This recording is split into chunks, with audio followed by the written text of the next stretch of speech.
welcome to another installment of Tag Me In, where the triple threat brain trusts a tag over the good, the bad, and everything in between in the world of professional wrestling. I, of course, am the unofficially official Lip Dizzle, joined with none other than the less than stealthy unicorn himself, Mr. Tags Savage, the Savage Scooter Grimes. Now let me tell you something here, Lip Dizzle. Ooh. All I want to say is I done made my money. I done got my money. And with the average gamers and with Tag Me In podcast, we're going to go in this rocket. We're going to jump in this rocket here. Mm-hmm. We're going to go past the pinnacle. Okay. We're going to go past the scuticle. Okay. And you know where we're going? Oh, I think I know where we're going. To the moon. Even sounds like money. And you know what we say to the people who don't believe that we're going to go to the moon? What we say to them? Kiss my grits. Long and hard. Kiss them long and hard. And I know you only see two boxes here, people. That's because the heartthrob of the IWC is more than likely gonna make a grand entrance. Yes. Because he's never late. He's just fashionably on time. And when we mean grand entrance, we mean Shawn Michaels at WrestleMania grand entrance. He gonna just come sliding in. That's right. Boom. At some point, you're gonna see that third box just boop, and boom. It will be Jaeger Bombastic. So fantastic. Shotzi definitely wasn't on this show, but if you waiting to see Jaeger, you will. Just got to be patient, because I guarantee, coming from last week, he will be back. So, yeah. But like we always do, we keep the show rolling, and we keep going and moving. And with that, Scoot, I already know that you got a mouthful of the news. Oh, yeah, so I got a few things here and there. You know, I'm trying to start with some of the simpler stuff, just in case Mr. Jaeger Bombastic wants to jump in. But let's give an applause to the new UK Women's Champion, Mako Satomura. She finally defeated Kaylee Ray and ended her 649-day reign as champion. Yeah. And that's a run. 649 days as champ. The final boss is now the champion. So congratulations. I will go back at some point this weekend to watch said match. But definitely congratulations. And I kind of want to know where Kaylee goes from here. Does she stay in UK, or does she come to NXT? Or does she get called to the main roster? Yeah. So it's definitely crazy, because even when she became champ, well, no, even before she became champ, like I never really seen anything out of Kaylee Ray. Like she just seemed like she was there, and then she won that title, and then once she became champ, it's like she just fit into that mold, and it was like shit. Foot in my mouth. Like, I mean, all my words. Yeah, it was like the moment that title went around her waist, it was just a switch flipped. Yeah. And it was like, how did I never pay attention to you before? Like one of those types of switches. It was like, how did I never pay attention before? So, but yeah. So I definitely want to know where Kaylee goes from here. But yeah, so some news coming out of NWA. They will have 2 pay-per-views coming on later this year, I think in August. But I know one of the ones in August for sure is an all-women's pay-per-view. Yes. Mickey James being one of the producers of said pay-per-view. She definitely finna make WWE eat their words when they stated that women don't generate any revenue. Yes. Of course, I'm paraphrasing, but that's basically what they said. Basically, let's just keep it real. That's basically what they said, and kind of said it in a nutshell. But I mean, there's been a reason why there hasn't been a second Evolution. Mm-hmm. And um, obviously they felt the first one didn't do well, but let's put it in perspective.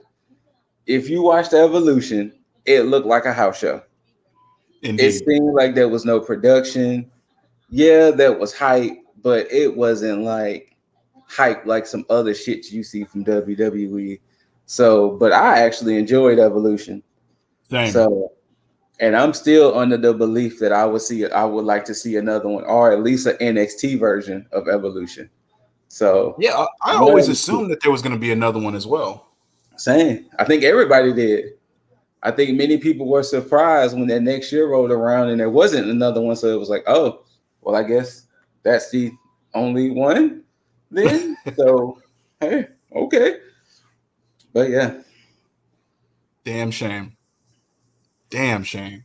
damn shame. I, But yeah, so I definitely want to see. With that being said, they also did crown a new champ in NWA. Um, the women's champ, I forgot her name. Hold on. I want to be respectful. She beat Serena Deeb at their pay per view. wow.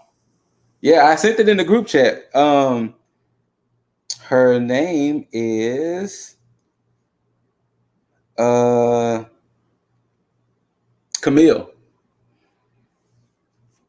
and Wait, is she that beat wait? Interesting. yeah, and she beat Serena Deeb this past weekend to become new women's champ.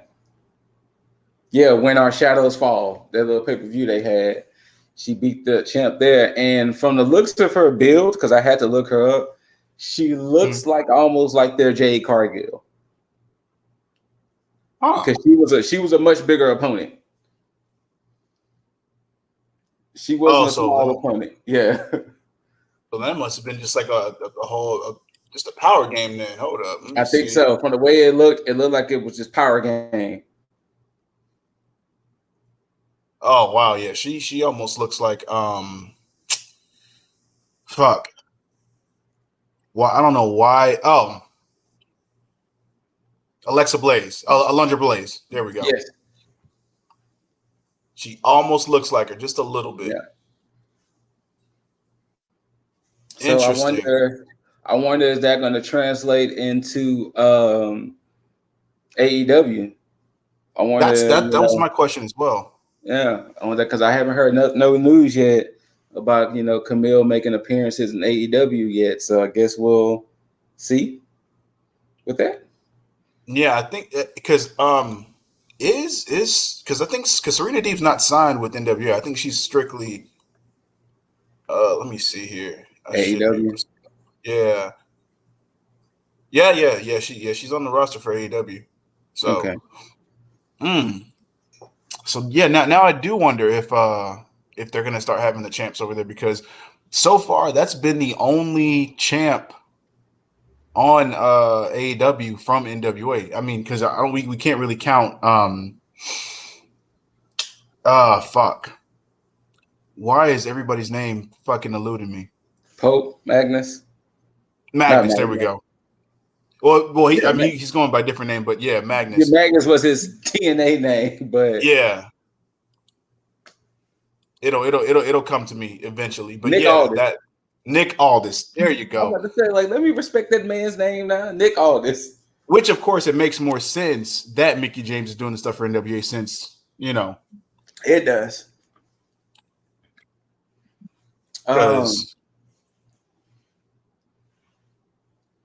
I you guess to see, move forward right quick, yeah, Shingo Tagagi the is the new new IWGP champ. He beat Okada, and now he's the new champ of the Cody tattoo belt. So that's what it looks like. yeah, this one definitely caught me by surprise, Yes. especially with them not going with Okada on this one, and it's in fucking Will Ospreay didn't make it any better when he tweeted out Google Google the word interim. Mm. See, I So didn't see that's that. Mm. That's brutal. Yeah, it is a good one, but yeah, That's so good though. I don't know what the direction that they're gonna go with this one is or will be, but I definitely assume they were gonna probably pull the trigger on something grand, like whether it be Yeah, with Kenny or having somebody from one of the release, one of the could be Daniel Bryan um, from his stint, his contract being hmm, over with, and or somebody else completely. But yeah, I definitely didn't see them keeping it in house, so to speak, or yeah, quotations in house. So yeah, that's but hey, still congrats. You yeah. finally got Congrats, one. definitely. Congrats. I mean, it's good to at least say at least one time you had the title. You Absolutely. know, even if it's only for like a month or two or whatever. You know, with the one thing I do like about New Japan, I like how Mhm. they let you know, hey, this is the 78th champion, or this is the whatever number champion. So I think that's Yeah, actually a cool little stat. So regardless of how long Shingo's reign is, he can he's in the say record book. his name is in the record books, Hmm. regardless of how you feel. So I guess we'll see where it goes from here. A couple of more stories before I get to the main story. Mm. Uh, John Cena turned down the idea of being a Bret Hart style heel. Interesting. And I saw a lot of the comments, and all of them were like, thank God. See, when they say Bret Hart style heel, I mean they can't mean foreign. I guess the fact that maybe he was going to be the whole I'm a better wrestler than you type of heel or something Okay. along that lines. Yeah. I'm pretty sure he went into full detail of it, but just the fact that Bret Hart style heel, I guess it was going to be the whole I'm better than you, I'm a better wrestler, I'm better, um, or I guess in their case, sports entertainer. You Mm. know, I think it would have got more irritating than anything if that would have happened personally. Yeah, down the line, absolutely. I definitely agree with that. Yeah. So thank God Cena rejected that, and we still kept the Cena we kept. That is totally fine. I mean, granted, I Right. still would have wanted a good, Oh yeah, you definitely. know, Cena Hill turn, but hey. All right. So before we get to the main event of the scoops, this Mm-hmm. is the co-main event. Mm. WWE once again is doing WWE things. They have reportedly been talking into bringing back Tommy End, aka Aleister Black, and it's like, huh? Like what? Like, wait. The man y'all just released last week? Y'all already talking to him to bringing him back? The fuck? Yeah. Yeah. Um, I saw this today, Hmm.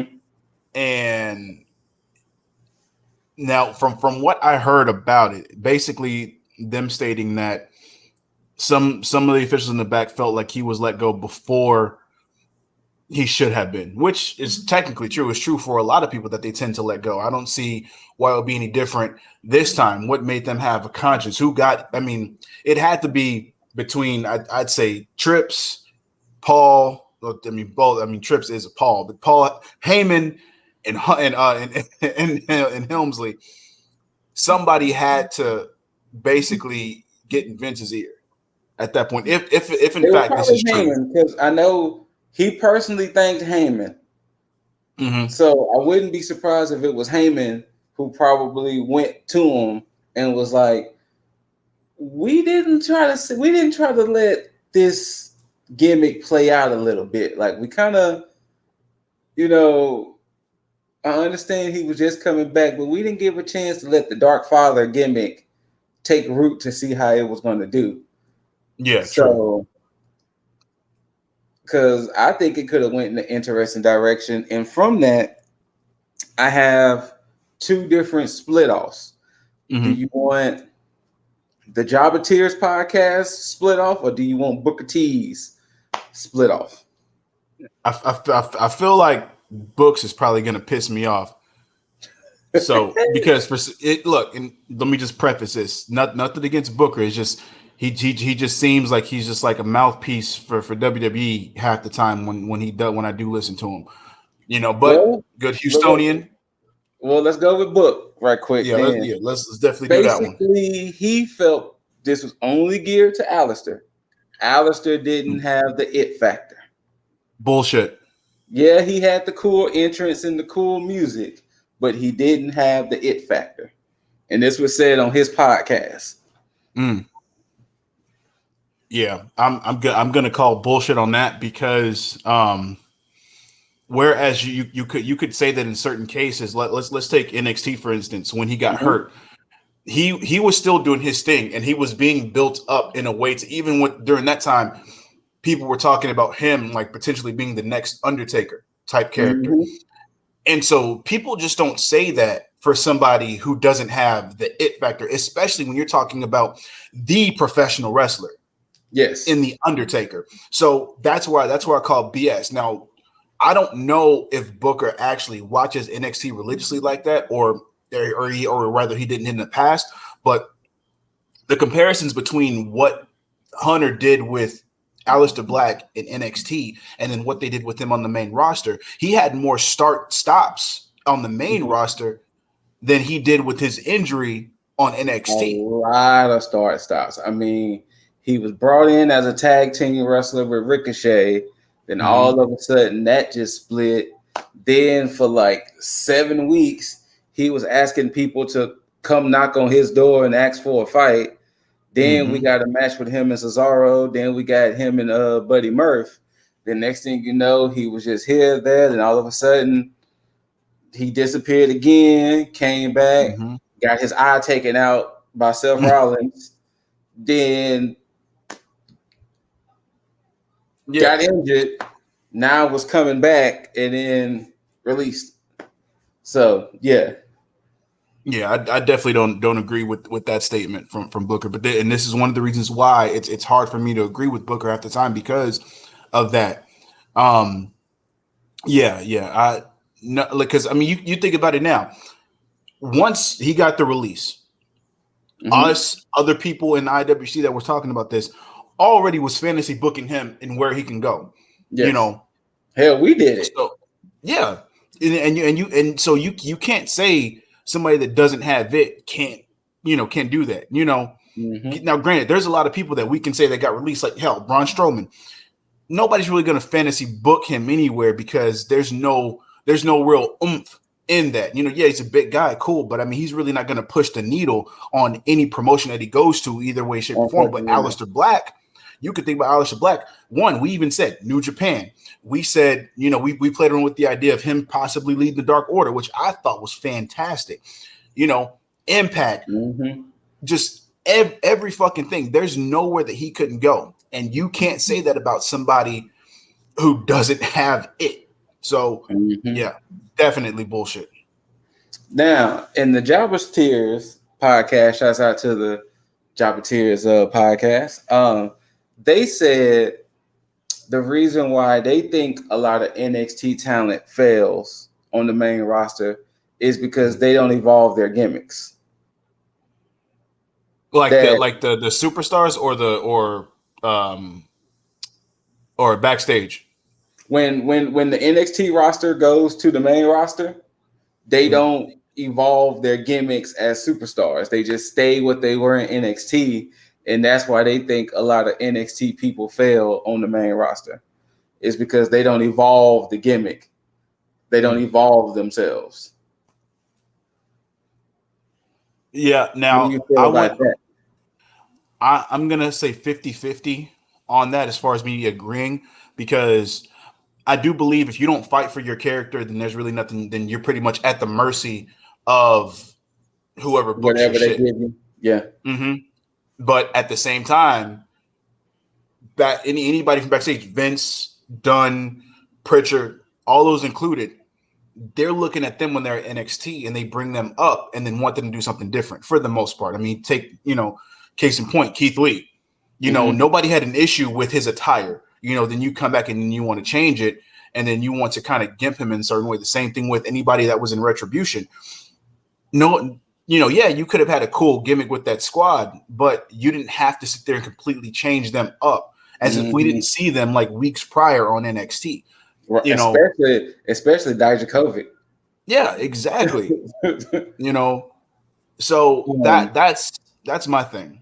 And I think that's kind of like, I'm not saying that's not a bad statement, but I mean, let's take a look at people now.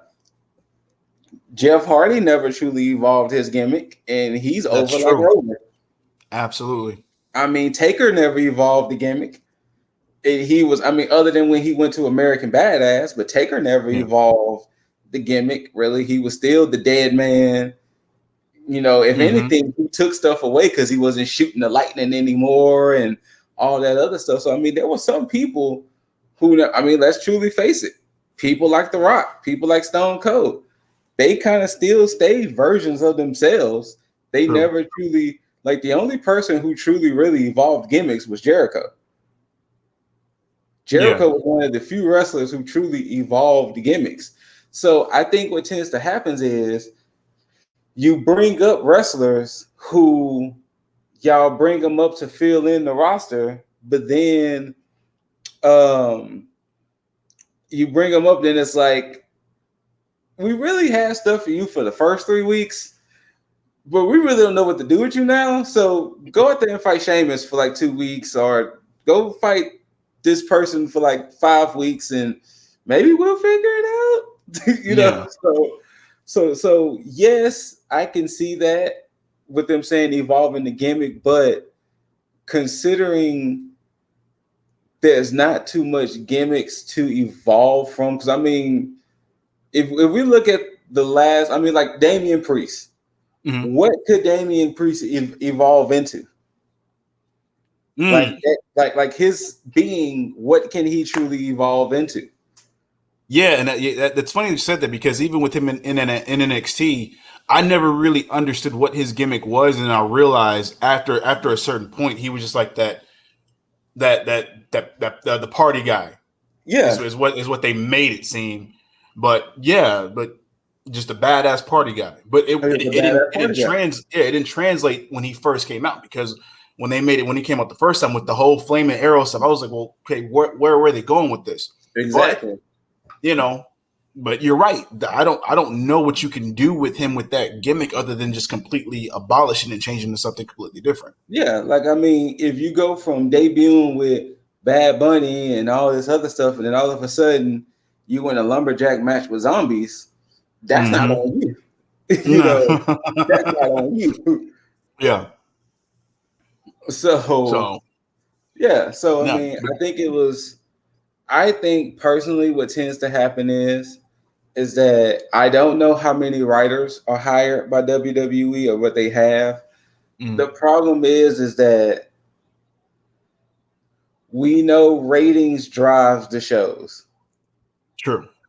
And your money makers on Raw are New Day, Orton, Drew, Charlotte, maybe Rhea, maybe Asuka, and a few here and there. The problem is those are the ones that's going to really get the screen time. Yeah, which is sad, because Hurt Business was generating ratings, maybe it could have been almost close to, well, Hurt Business did for Raw what Roman did for SmackDown. And they kind of abolished that, because that was, they were the talk of the town. They were saying they were the best. That was the best stable on Raw at modern times. Bam! See that? I said boom. I said boom when he came in. Just like Shawn Michaels at WrestleMania grand entrance. Anyways, well, that's good. To currently fill you in, Mr. Yeager, we are discussing the fact that WWE was in talks to bringing back Aleister Black already. Huh. And then from there, it spawned off on. Let me get your opinion on this, but it spawned off on Booker T saying Aleister Black didn't have the it factor. So what are your thoughts on that? think Booker T needs to be put in a home right there next to Vince. That's almost kind of like what Lip said without saying that. No, I'll just say it. I'm not gonna pull it. And then from there, it spun off to me talking about the Jobber Tears podcast, and they were saying they think the issue with a lot of NXT people coming to the main roster is that they don't evolve their gimmicks. You don't need to. NXT makes them have like perfect gimmicks almost. And that's what we was kind of talking about. Like, if you just get booked in, because we was like Damian Priest, for instance, we was like, how can you evolve his gimmick when you team him up with Bad Bunny? Few months later, boom, he's having a lumberjack match with zombies. That's not on him at that point, you know. No, that's creative's fault. Yeah. So, but basically, I don't know how many writers and creators are there and creative, but the problem is that I don't think it would be necessarily that hard to book feuds or to just book wrestlers. Like, feuds doesn't have to have titles behind them or something. Like, you could easily say, hey, Ricochet and Ali, who've been killing it on main event and stuff, y'all feud because y'all want to be the best high flyer on Raw. So go out there and prove it. You know, everything doesn't have to have title implications behind it or some type of grand scheme behind it. It's just you can't just keep calling up all of these wrestlers and do nothing with them. Exactly. But they want to keep on hiring new talent, so they keep everything a revolving door. And look, if you're not going to use them, I just never understood Aleister Black and Strowman getting released. I mean, even to the point of also Lana and to, I guess, a lesser extent. I mean, was Buddy Murphy in any kind of a story related thing? Not since he tried to rejoin Seth. Yeah. Okay. When Seth came back. But after that, I don't even think he was seen on SmackDown. You see, well then, yeah, you understand things like that. But Lana, Strowman, Aleister Black, they were all pretty prominently in their respective shows. Yes. It makes no sense. It makes no sense to be letting go of them. And now you got, what is it, seller's remorse, essentially? Basically. Like, come on. Stop playing hot potato with people. Either keep them or let other companies utilize them to a much better extent. Yeah, absolutely. Yeah, I fuck WWE, man. All right. Well, with the last story I have before we go into this NXT review recap, Lio Rush suffered an injury at Double or Nothing. He damaged his AC, and from that, he's going to retire. He says that when he's healthy, he still has some contractual obligations to NJPW, but after that, he's hanging it up. He's retired before, though. That is true. That is true. I halfway believe this. I mean, I do believe, like, if something comes along and it keeps him out of the ring, then yeah, I believe it's official. But that's how I feel. I don't think he can. I mean, especially with him having so much, in the tank. Because I mean, Lio Rush. Let me see how old he is. Because I don't think he's. I don't even think he's 30. If he is, he's probably like 30, 31. But I don't even think he's 30 yet. Oh, he's 26.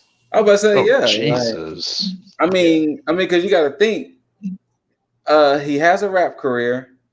Mm-hmm. He was on the Challenge, but I think he left the show midway through. So he did. Well, I think that was too focused on the rap career. I personally think whenever he gets healed, the bug is going to hit him when he has to do his last few matches with NJPW, and then he's going to find that itch again to redo it. Yeah. Because like you said, to retire at 26, 27, and you're going to be most likely sitting there like, damn, I could be in AEW right now. tearing it up with insert name. So exactly. I think that's what's going to really happen. He could go to Japan eventually, do some Best of Super Juniors. He could do a Yep. lot. Yeah, especially if you just like because he just signed the contract with New Japan, right? I think so. Yeah. I think it was sometime last year. I think he signed it. And you telling me the New Japan doesn't have any plans for Leo Rush? The fuck out of here. Yeah. Yeah. I give it maybe 6 months after he makes his obligations. So when I looked up the AC, they said it all depends on how injured it is, depending on how long he could be out. And they roughly all said maybe like 3 to 4 months. Mm-hmm. So if he's out 3 to 4 months, getting his shoulder better, and like I said, depending on how many matches he has left with New Japan, because if he has like a few matches left, the bug is going to hit him at some point. Of course, absolutely. And this is one of the reasons why I'm just like, yeah, it's only going to be a matter of time before he wants to come back, because he's going to get some more goals. He's going to want to make a highlight reel. And at 26, yeah, he's definitely going to be hitting it hard after that. So I do believe that he's definitely going to be doing some shit back in the ring eventually after. He'll be back for sure. So probably this time next year we'll be hearing rumors about Leo Rush coming back or thinking about coming back, showing up at another battle royale. Right? Absolutely, this isn't going to be a CM Punk thing. Phil Brooks is done in my book, so I think so too at this point. Absolutely, but but definitely Rush get better, man. Definitely get better. I'm glad this isn't like a career-ending injury. Now that would be a different story. If it was career-ending, then I'd be like, okay, well, it makes sense. But at 26, I think it maybe it scared him, because I don't know if he's gotten injured like that over time. Ooh, I didn't even think about that. That's an interesting take. Maybe it probably scared him. Yeah, I think that could have been, because especially if it's like your first injury, and it could have been something like that, to where it's like you start second guessing, especially in the fact that he's once retired. I think I know he left the challenge for mental health reasons, but either way, the same thing. He's in his head a lot, so I can definitely understand that. So that's a good point about bringing up the challenge and how he left because of that, or during that time. So I think I don't put it past him. He'll definitely be back. Just get back, motherfucker.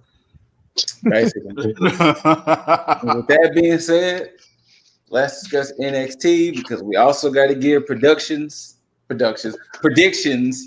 on In Your House Sunday as well. So let's roll right. I completely forgot. I'm glad you said that. Something I wanted to bring up that I just fun fact about Jaeger that didn't know things because he doesn't watch WWE like that. Okay. Everybody that's on those FaceTimes, they're produced. Like they're kind of instructed when to like get a cheer for certain people. Yeah. Yeah, I did not know that. I thought these were just like live feeds of people. They are, but they're also like, because they're watching it in real time, but they like the way that they're watching it is like kind of the screen that we see when we're watching it. They don't have any special like from like the ringside area, like there's not cameras on the screens or something like that. But but yeah, they're basically so, because if they don't follow certain rules, then they'll be banned from being able to go back. Is this how they got rid of like people showing up as like Taliban members and stuff like that? Yep. Because apparently there's a delay, I think, in them. Absolutely. WWE is like, all right, y'all don't know how to act, so we're gonna have to filter this. Basically. Jeez. Yeah, so I this show was 50-50 as far as feeling like a go home show. Because there was definitely half of it that was like, all right, cool. This feels like a go home show. And I was like, and those were like probably some of the best parts of the show. And then there were other parts that kind of just felt like regular NXT. So yeah, starting off, Austin Theory versus Oney Lorcan. This again, not a bad match, but I felt like this was probably something they could have did last week, and then continue to build up for like the for the 5-man. Yeah, because I mean, the reason why they're fighting each other is like, okay, because you feel your man would have won. No, my man would have won. Oh, they were fine. Fight. Okay. Like, yeah. So, like I said, it was a good match. They didn't have to necessarily surround it with this. Then, of course, with Johnny and Pete getting into it ringside as well, it was like, all right, we get it. Like, we get it. Yeah. So, well, for my first, one of my main gripes, and this is just specifically off of commentary. First off, nothing in this match pissed me off at all. I love this match, but commentary pissed me off because they were talking about Austin Theory and Oney Lorcan, and they said they're fighting on behalf of their mentors. Yeah, that doesn't make sense in the case of Oney Lorcan. No. Oney Lorcan is almost 10 years older than Pete Dunne. Yes. On top of that, there is no mentor-pupil type relationship between them. So no, they were just mutually wanting to get rid of Undisputed Era. Absolutely. So that's why that pissed me off on commentary. But going from a low point that I did not like to a high point, this motherfucker, Austin Theory, did a springboard Spanish fly.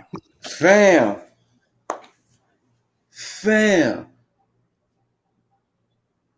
You.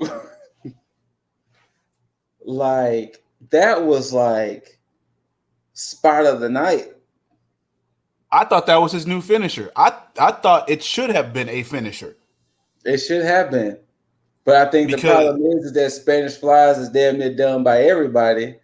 So, I like the way he did it because it was so fluid with him coming, because everybody does the setup the same. They'll go up and then they'll both stand up and do it. His came out of nowhere where he came, did the seated springboard and flipped it into it. I was like, oh, let me bring that shit back. Yeah, that was special. That was special. And then of course with this match, you clearly had Dunn come out, and then Gargano came out, and so it was only a matter of time before they both got in each other's faces and start throwing down. And of course went from there, and then ended up causing Oney Lorcan to pin Austin Theory, which I mean, I guess it's a win for Lorcan. I mean, neither one of them could have needed the win. I mean, it was just there. So I'm glad that he got it, because at this point right now, Theory is in a better position on NXT right now, being in the way. So good win for Lorcan at this point. So yeah, good shit. Nothing much out of that wasn't really expected, especially for a go home show when you talk about people in the main event getting, going at it with each other, because you had that. Of course, I honestly had no idea who was going to win, to be honest. I was looking at it. I was like, shit. Like, I kind of wanted Theory to win it, but Lorcan pulling out that W was nice. However, definitely thought Theory should have just got the win because of that Spanish fly. Yes. Yeah. I thought it was going to be a 3. When I seen him kick out at 2, I was like, oh, well, fuck. Well, that sucks. There's your false finish. But yeah, that wasn't bad. And then, of course, by design, after you had Dunn and Gargano going at it outside the ring, they had an issue. They had a situation backstage where you had O'Reilly and Karrion Kross being pulled apart. And then, of course, you had Regal coming in again, trying to stop them, like, yo, stop fighting. They cut away from that, and then we had probably one. Yeah, I think. Yeah, no, it was probably a surprise because I've always wondered why people didn't really do this. Because I think the last time a match like this was done was with yeah, with Undertaker and Kane against the Power Trip, Stone Cold and Triple H, where they had all the belts on the line. Yes. Yeah, so you had Legado del Fantasma standing in the middle of the ring. Of course, cutting the shit. You know, Yes. Santos is going to get on the mic and make sure that he's going to lobby for a match. We knew this was coming, but we just didn't know that it was going to come in this format because even I came on here last week and I stated that I don't think the tag titles were going to be on the line at Takeover. I mean, yeah, at Takeover in your house. So when Bronson Reed came out to pull his shenanigans with showing the video clip of him smashing Santos into the barricade over and over again, I just assumed that this was going to be one of those situations where he's going to goad him into getting a match for the North American Championship. Yeah. And then of course him stating that, then MSK came out obviously, and so even he said he was like, well, it's like they're going to take the title. I think eventually they're going to take the titles from him possibly. And then the surprise came when he was like, well, why don't you put them all on the line? Us against y'all. Winner take all. And I was like, oh, this is interesting. See, now, this is what I thought was going to happen in WWE land in 2019 when it was the New Day and rated FTR. Or RK, Not rated FTR. What was it? FTRKO? I think something like that. Yeah, FTRKO, yeah. That's what they should have did. They should have did like, hey, you got a problem with us, we got a problem with y'all. 6-man, Hell in a Cell, winner take all. Because that's how they could have got the belt off of Kofi rather than them fucking letting him lose to Brock Lesnar in 8 seconds. That would have, and it's funny because they could have continued to play off the feud that Orton and Kofi had anyway, and just keep that going forever. So, and I would have been fine with that too, because it would have never felt like overstaying its welcome, so to speak. So I'm gonna repeat the same sentiment. I would not be mad if Legado wins this. It's funny because I thought the same thing after watching. I was like, be mad at all if Legado takes this. I would be in full support of this. I would too, but I definitely don't think that's happening. Mainly because right after, of course, this match was accepted by Bronson Reed and MSK, or MS Cole Sheeta, as I like to call their unofficial stable. That's pretty good. Scoot's favorite stable came out. No, but that's why I need Legado del Fantasma to win. So Hit Row can then proceed to knock them out. Because I don't want to see MSK lose to them. Oh man, it'd be a good match, but I just don't want to see it happen. I don't think Hit Row would beat MSK. I think personally, if Bronson and MSK keep it, then MSK is going to end up losing to Timmy Ciampa or GYV. I do see Swerve beating Bronson. Yes, I can definitely see that. Especially how this match went, that's about to come up. But Hit Row, they came out there, and once again, I can appreciate NXT continuity because they was like, hey, Swerve's no stranger to Legado. I mean, not Legado, Legado, mainly Santos. And it was like, oh, Swerve's no stranger to Bronson as well. So it was like, thank y'all for the continuity aspect. That Swerve has had issues with both of these men. So definitely. Oh, But that doubles back to your point again about or non-title related feuds, like exactly. like that, and then let alone the most recent one being Swerve with Cheeseburger. I mean, not Cheeseburger. Leon Ruff. Thank you, Diamond in the Rough over there. Please don't let that. Oh, Diamond Mine in the Rough. Anyways, Oh, no. no. I'm gonna shoot down my own ideas. Anyways, But I mean, Killian Dane. Once again, I told you last week. man, You was added to the hit list, and my man Swerve had to learn you. He Yeah, had to learn you. I like the way that they constructed this match because in some cases, you can go the far side of one of two sides. You can either go the way of making Swerve look overly strong and just having him squash Killian Dane, or you can have Killian Dane look strong, but then have Swerve look weak by having Hit Row just completely interfere in this match altogether.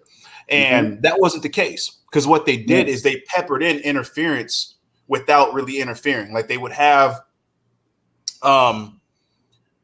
actually no, they really because you had one of each member actually do something. Yes. You had Ashanti, I think, get on the apron for a second. And then you had, I keep forgetting her damn name. This is really sad. I'm so sorry. Brianna. Or B-Fab. B-Fab. There we go. That's what was at the tip of my tongue. B-Fab. You had her just actually say something to Killian Dane when he was on the apron to kind of distract them for a little bit. Oh no, said she was practically trying to whisper sweet nothings. She was like, yeah, she was. Yeah, she was. She's like, Killian, you really don't want to do this, do you? Like, you really don't want to do this. Yeah, she was whispering sweet nothings.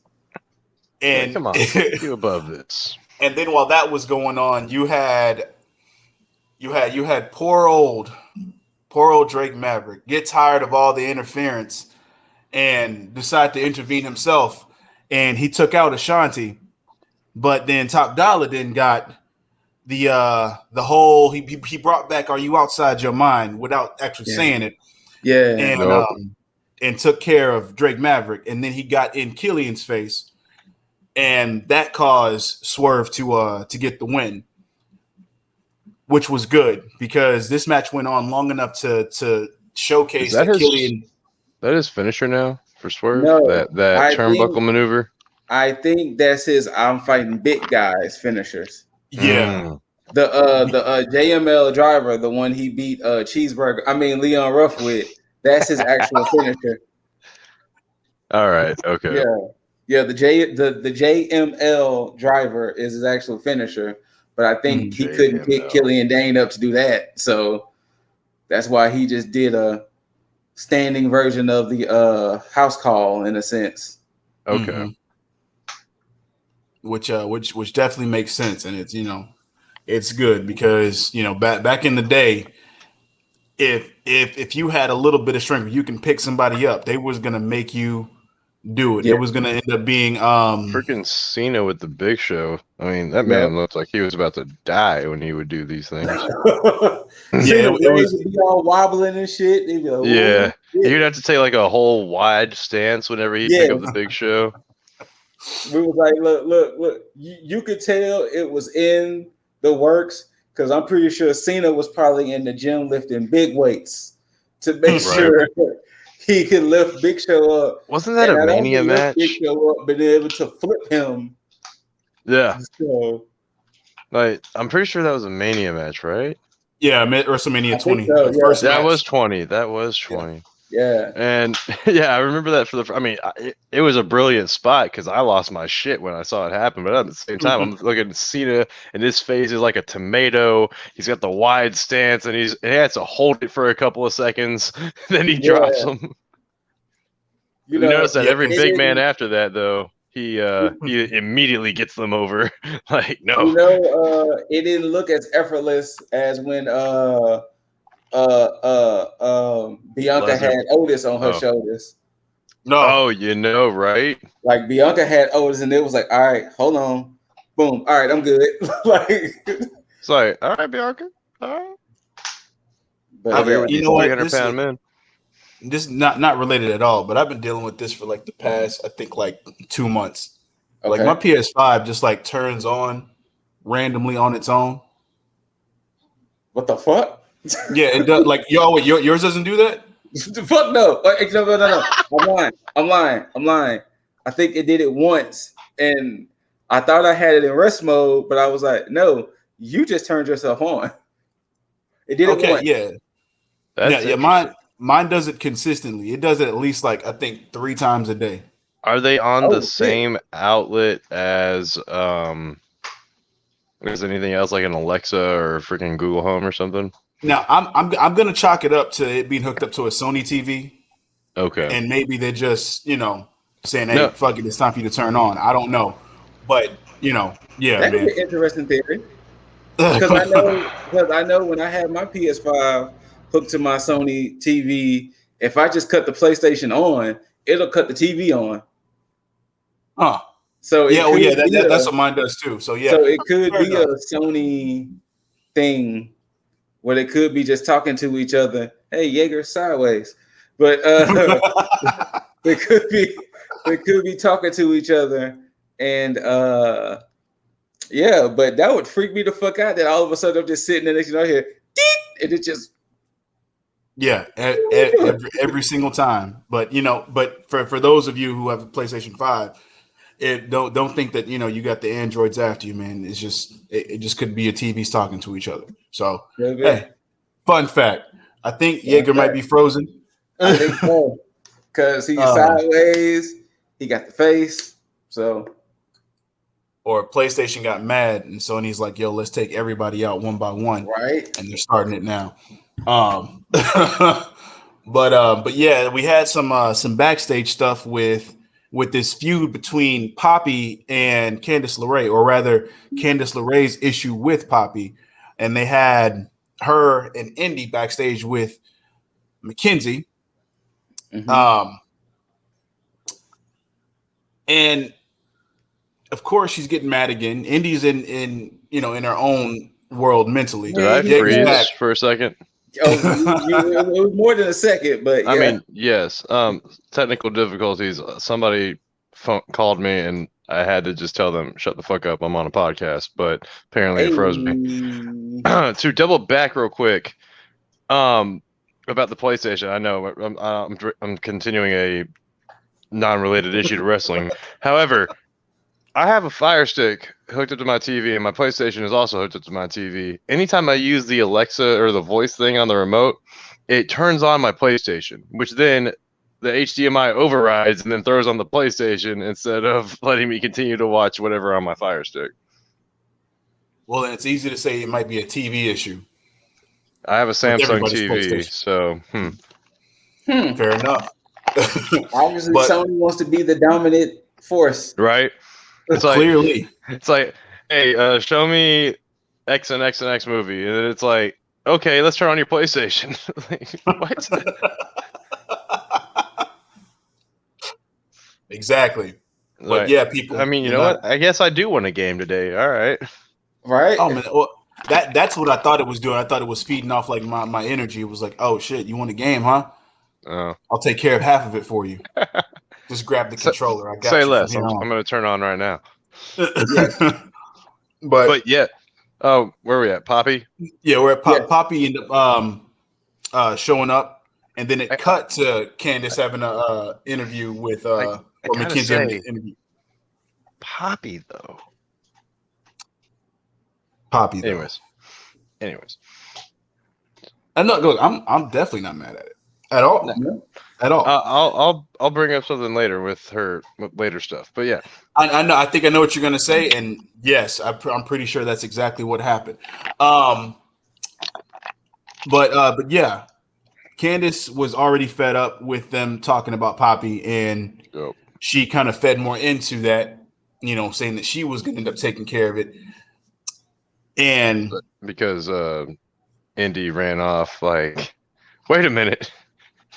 Yeah, he picked up my Indy. phone and listened to my music.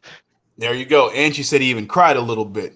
Oh Yeah. yeah, We she all did. we all saw that Loomis tear. Then But we get to the scene with Poppy showing old man Trips and old man Regal about technology. So we're gonna just skip yes. ahead with these segments. We're gonna just talk about these segments at once.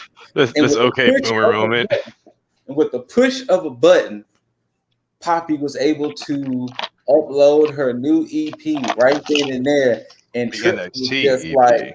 "What? You could do that?" And then Mr. Loomis shows up, and Poppy gives Loomis a hug. Well, he showed up as a very much fan. He gave True, her true, true, a true. hand illustrated art Loomis, of Poppy. a what we like to go, what we should call it, a Loomis original. Oh Ooh. yeah, like that. And Poppy was so happy. She gave Loomis one of those deep hugs. Oh, deep hugs. That And who happened to see this deep hug? Indy. Dexter, And boy, Dexter, I'm sorry about it. Oh. and boy, oh boy, oh boy. The will they won't they storyline of Index is just, and they are masterfully keeping this going. Because yeah. when you think it could finally happen Right. again, something derails it. Right. And it's funny how they do this because you can interpret this in many different ways. You can say, okay, yeah, she walked in on them just hugging. It was like, yeah, maybe Dexter's a fan of Poppy, and it was like he just wanted to show his appreciation for her music. Or Right. the other way, you could have been like, oh, he's giving her this to make Indy get jealous.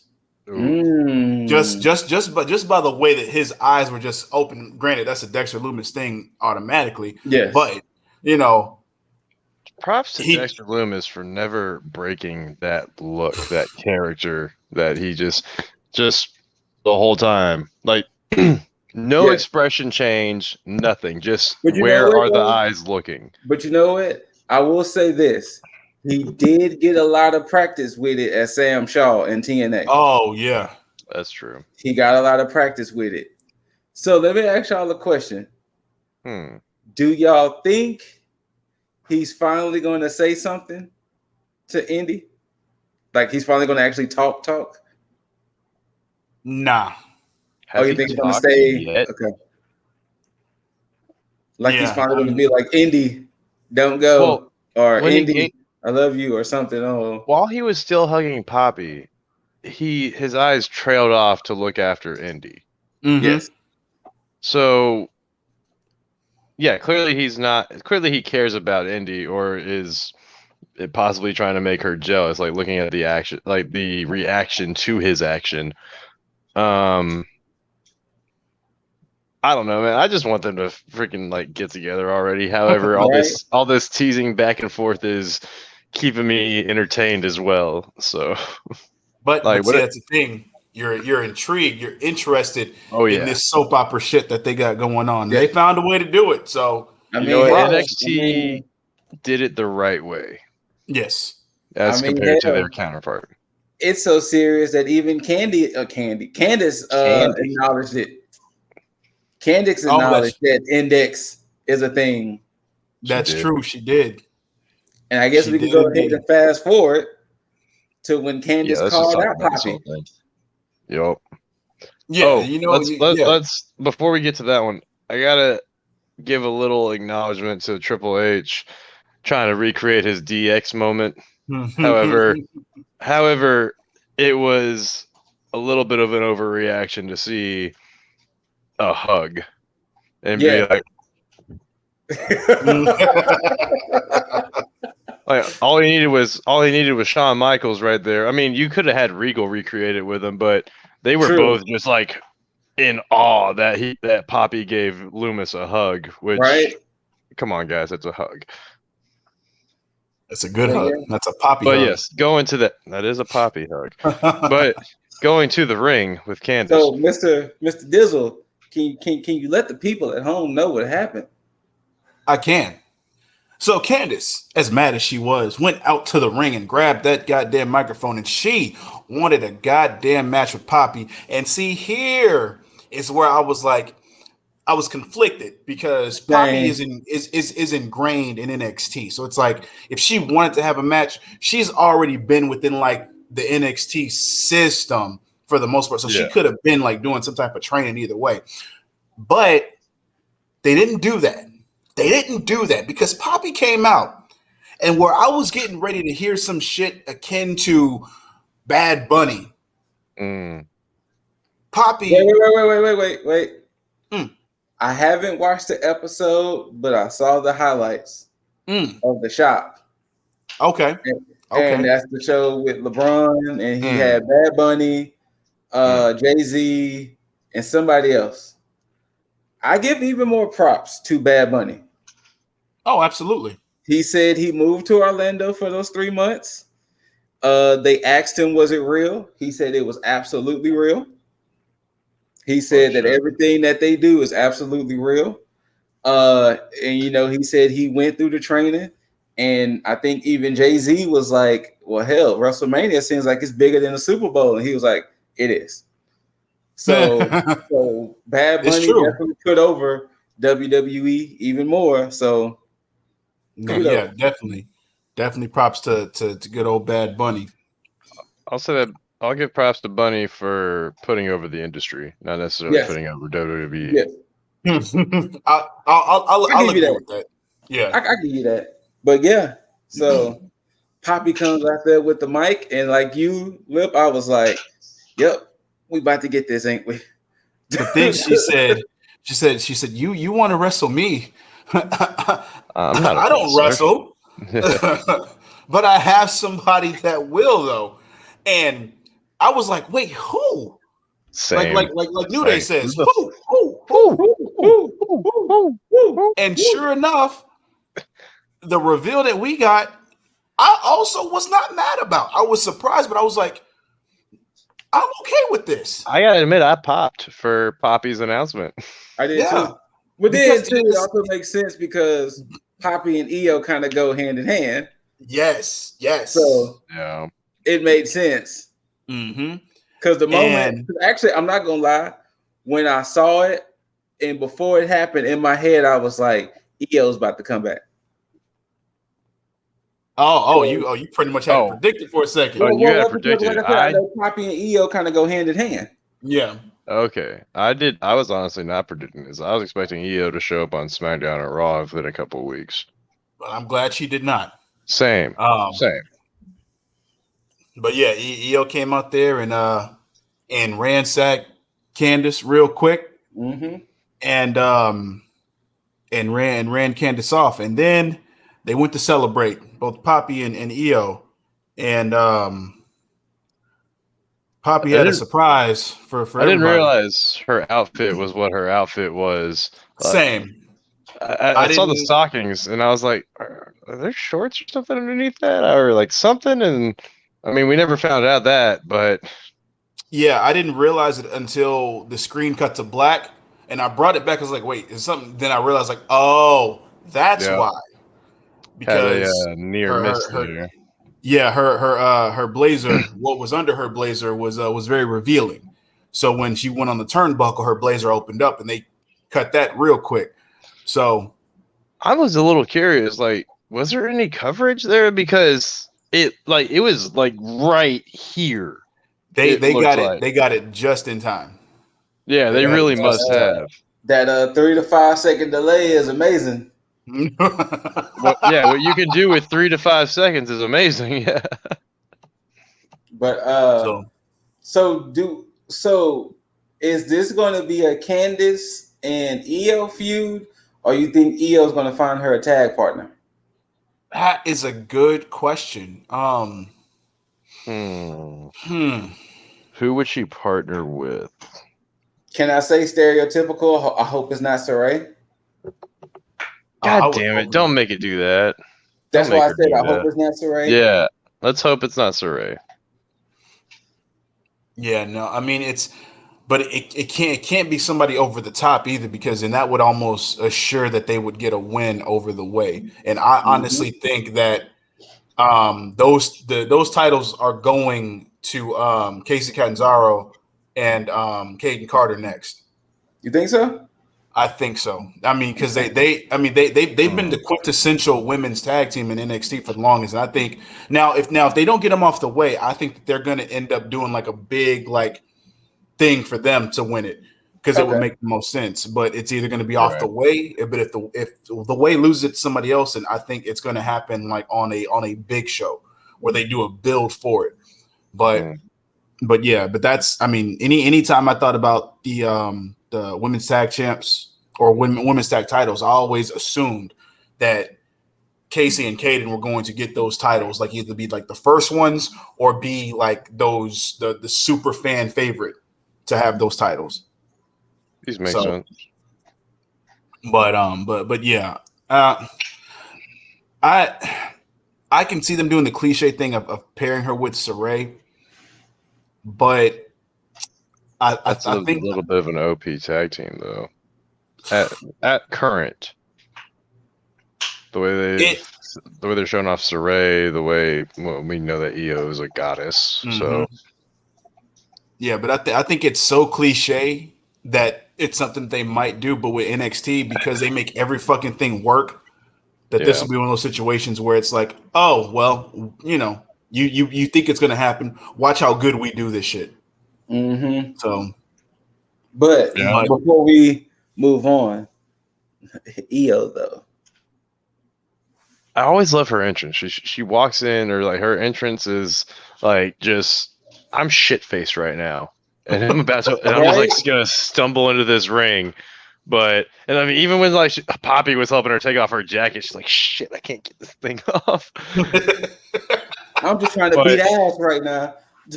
Like, all I'm trying to do is kick this woman out the ring, and I can't even get this jacket off. Yeah, it's to me, it just, her interest reminds me of like orchestrated chaos, because it's all that craziness until she gets in the ring, and then she takes off the hood slowly while she's draped on the ropes. Yeah, and then it's like, I see what you're doing, Io. Whenever she does get to Raw or SmackDown, I just hope. You see, and there I am falling back into the same stereotypical shit. But if they put her in some stereotypical shit, it better be with Asuka, and they better have like the longest women's title reign for a while. The only way I see her going to Raw or SmackDown is on 2K22. I couldn't even get that yawn out. Oh shit! Damn. Oh, so no, thank you, main roster. You leave Io alone. I kind of totally forgot what was the real next segment, since we kind of tie those all into one. Oh, it was another thing. That's cliche that they did completely different, and I'm so fucking glad, because finally somebody did this shit. Mercedes Martinez had a match. Oh, that's there. Wait, and now I'm looking at the name. Oh yeah, I didn't even see who it was, but yeah, Cameron Branay. The cliche shit that happens at most go home shows or any kind of feud that happens. Mercedes Martinez was getting ready for her entrance. She was coming out. I gotta. Mercedes Martinez though. Like Mercedes though. But continue, good sir. You know what I realized? Mercedes Martinez looks like Rosie Perez sometimes. She does. Just a little bit. Good call. And I used to have the biggest crush on her in the 90s. As we all did. Yeah, as we all did. She's still looking plenty good in what was that? The Harley Quinn movie. Birds of Prey. Birds of Prey. Yeah. That is true. But yeah, Mercedes was coming out, and all of a sudden she gets attacked by Xia Li. Like, I think it was funny because it was like right on cue. Like, yeah. And they were going at it for a while around the ring, and you just had poor Cameron. What, Branay? Is that what it is? Like I said, I didn't even know they even said her name. Yeah, neither I did I. never heard her name. No, I never heard her name either. Well, they had poor little Cameron in the ring just sitting there like, well, just like we all thought, well, I guess this match is not, I'm not, I'm going to get a nice little paycheck because the cliche thing is this happens, they break it up, no match happens, they go to commercial break, come back, and something else is going on. Right. Mercedes fought her way out of that, got in the ring, they rang the bell. She said, finished ring that the match, damn bell. got her paycheck real quick, and then talk some shit. And I was like, this is how you do some shit like this. Yes. Oh. Yes. And I was so happy. I was so happy because they never do this shit. No. Because it's by design. It's cliche at its best. And when they did like this, I was like, all right, cool. They made Mercedes look strong going into this match that 9 times out of 10, she's probably going to lose. Yes, but still. Very fucking good. Speaking of Zaya, not this past Monday, but last Monday, New Day was having a conversation about moves. And then they were saying in WWE's case, it was always customary to steal moves from guys from the indies because it was like, oh, they'll never be in WWE, so you can steal it. And it was hinting off of the fact that that's the reason why Woods came up with the honor roll. Because he was saying with him being such a small guy, that when he did the honor roll, that was like, he know that for a fact that's his move. That he know the honor roll was his move. And then Kofi goes, yeah, because who's that in NXT? He was like, Xia Li. She did the Trouble in Paradise, and they was like, nope, that is completely her move now. She did it better. she was like, nope, she did it much better. It was much crisp. So I have no issues. That is now her move.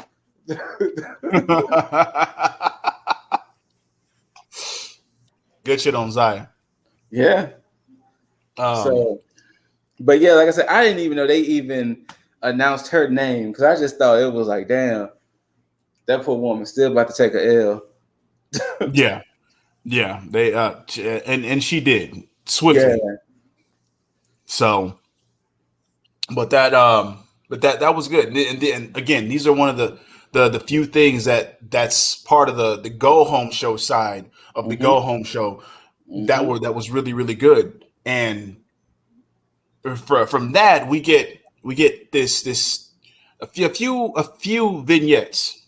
You get one with LA Knight by a nice Mercedes-Benz, just talking about how he deserves to carry on the legacy. Like nobody's seen anybody in a car like his. Nobody's had the swag that he has. Like nobody is more fit than LA Knight to carry on the $1 million legacy. And then later on, you had one of good old Cameron Grimes. And they had him showing off what he can do that the $1 Million Man has done, and then some. Had him with a nice Cuban cigar. Had trouble smoking it. Had some good liquor. I'm pretty sure it was some type of bourbon or some expensive whiskey. Who knows? And that burn going down when he drank it. It was a little spicy. Yeah, just a little bit. Then they had him. I think before that they had him in the pool. Just kind of chilling. Then after that they had him getting a massage, and then flip to giving a massage. Cameron Grimes was all over the place. Cameron Grimes, huh? But then you had Cameron Grimes pull up to the CWC in his Rolls Royce, getting out, feeling good, and all of a sudden you get that same Mercedes pull up. LA Knight comes out. Now, of course, I don't want to sit here and fantasy book all these goddamn tag teams that can be paired up. But just for that quick second, I was like, you know what? They got a good bench. They got a good dynamic. I'm pretty sure it's from Impact and TNA when they were there at the same time. But I like the dynamic to where, hey, if they did want to pull the trigger on them being a tech team, not in NXT in the main roster mainly, or probably, but that's something that could work. Don't do it in NXT because you're good with them separate. But yes, they had them walking and still had that banter, and I love how they carried this whole thing on to them going into the arena and still having that back and forth. and just the dynamic was fucking perfect all the way up to the Not point where only LA. what made it perfect was I love how LA's night music hit. It did. Karen was like, no, go and play my music. But it all led into the $1 million face-off. It did, because I've been saying this, and I've been angling for this shit, because it only made sense for this to happen. And I seen that podium up there, but there was nothing on top of it. I was like, nothing on top. Yes, don't play with me. Do not play with me, NXT. And they had them talk for a little bit, and then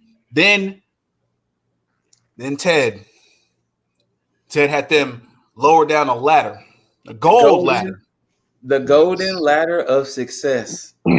I would have just bought a $1 million ladder, but right, like $1 million ladder. That would have made more sense. It would have, but I think it's crazy, because I don't know. I mean, granted, yeah, you could have the $1 million ladder to $1 million success for $1 million something else, because Cameron Grimes was preaching.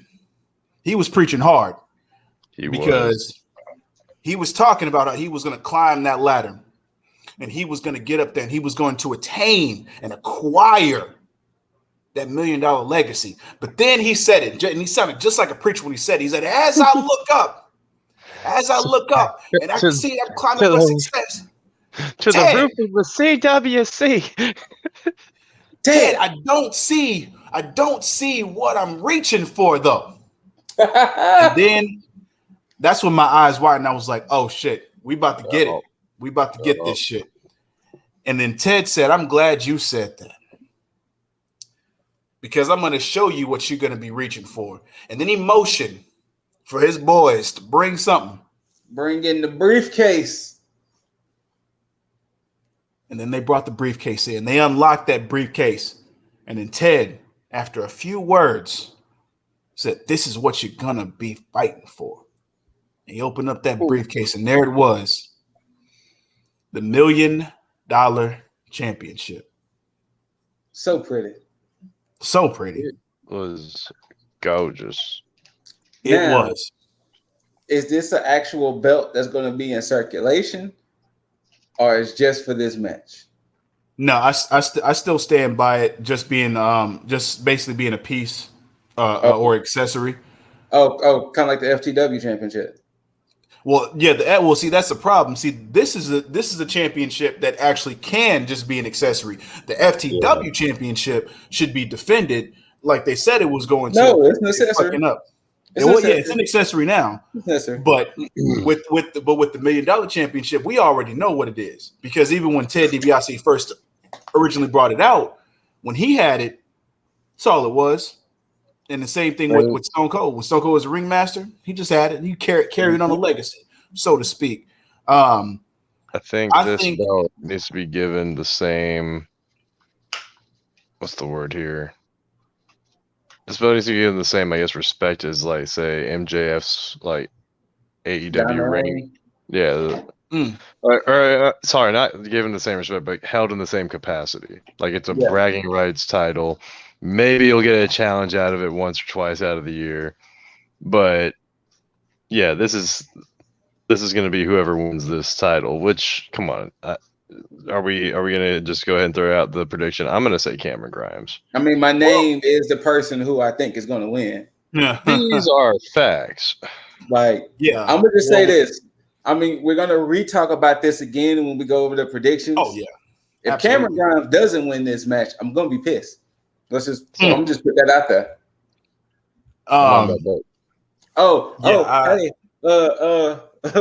Let's also be happy that Mr. Van Atlas didn't show up and was like, well, hey, I got wins over both of y'all. Shouldn't I be in this match too?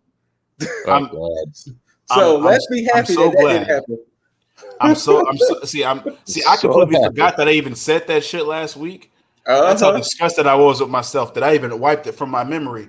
Yes, let's be happy that Mr. Van Atlas didn't show up I wouldn't be surprised if he tried to do it after, but let's just be surprised he didn't try to insert himself in this match on Sunday.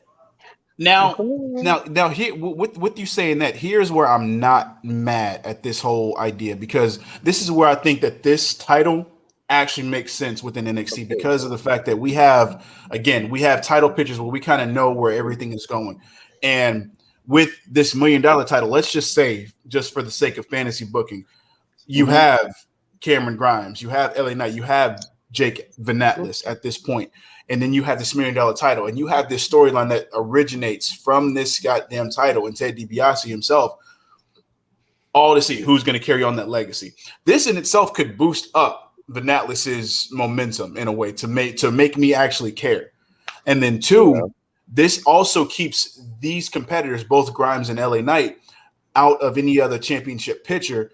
Instead of making something stale, they can just sit here and have this feud for now until they decide to branch off and go after, whatever respective title they can go after. So this works. This works in so many ways. I don't see a downside to this title being introduced right now. So, all power to them for this shit. Probably more power to Cameron Grimes, because with this gimmick that he has, this is what made this whole thing possible. So, yeah, straight to the moon.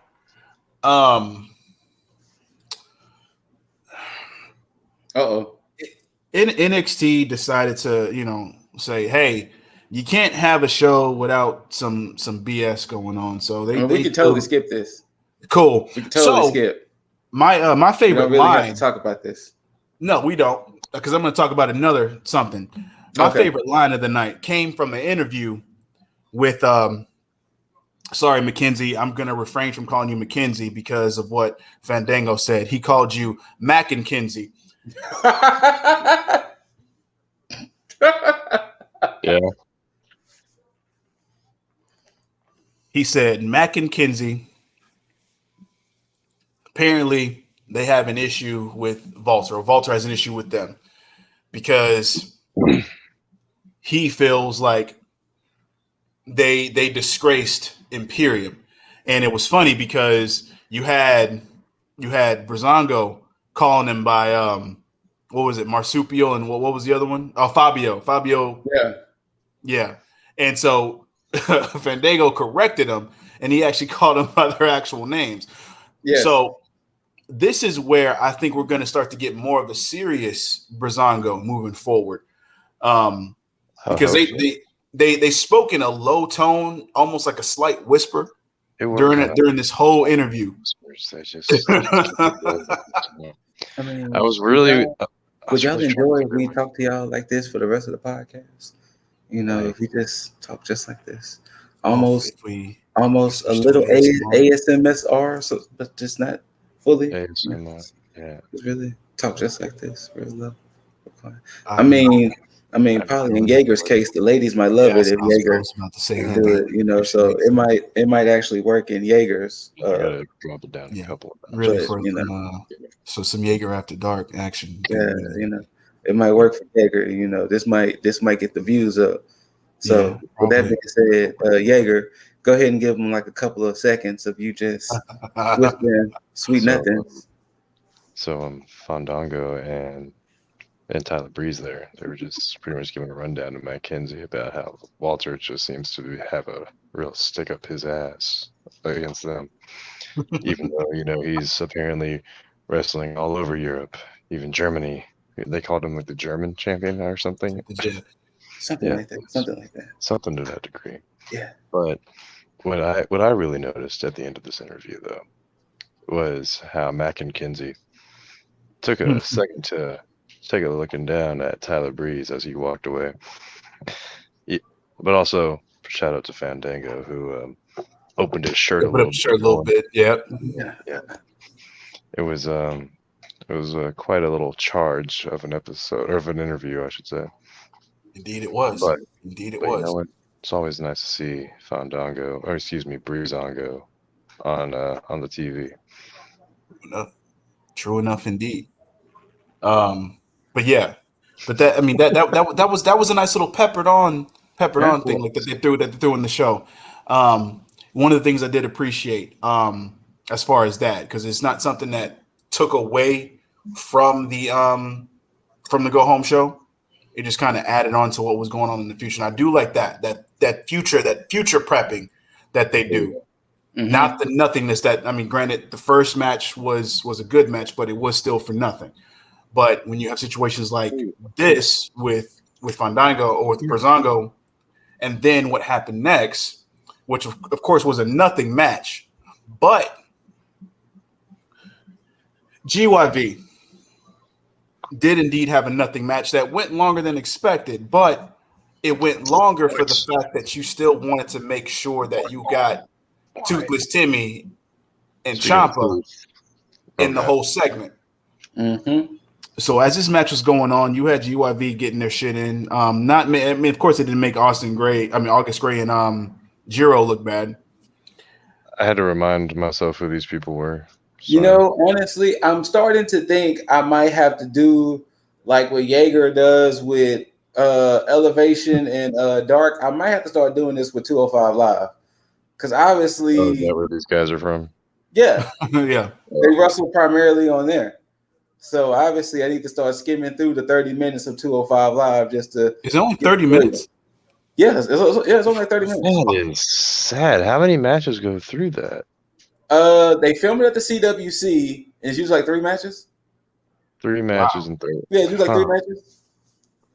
That's interesting. But yeah, that's where like August Gray and hell, that's what whatchamacallit was at for a while too.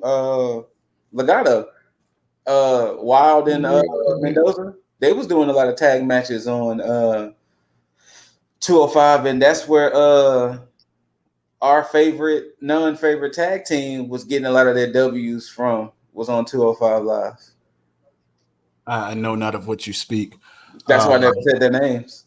No. But I guess they are hosting a pre-show, so whoever's interested in that.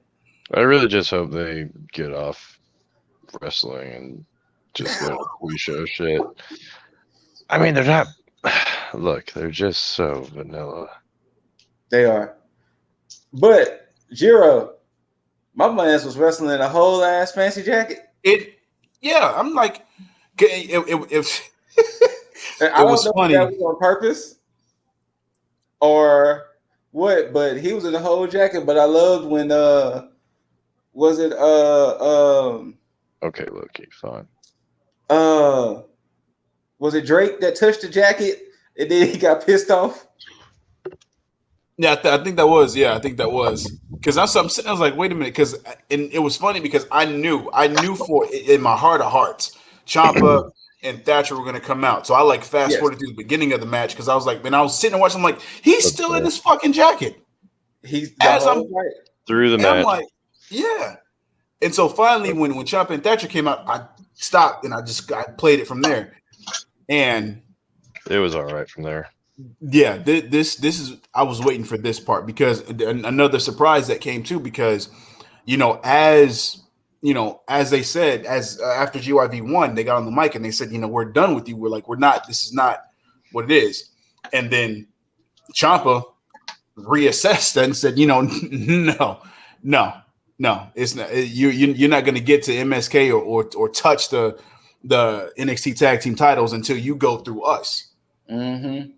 And so where I was thinking that they were going to end up setting up a match for In Your House, they again flipped the script and they just set something up for the next week, which I was like, I appreciate this.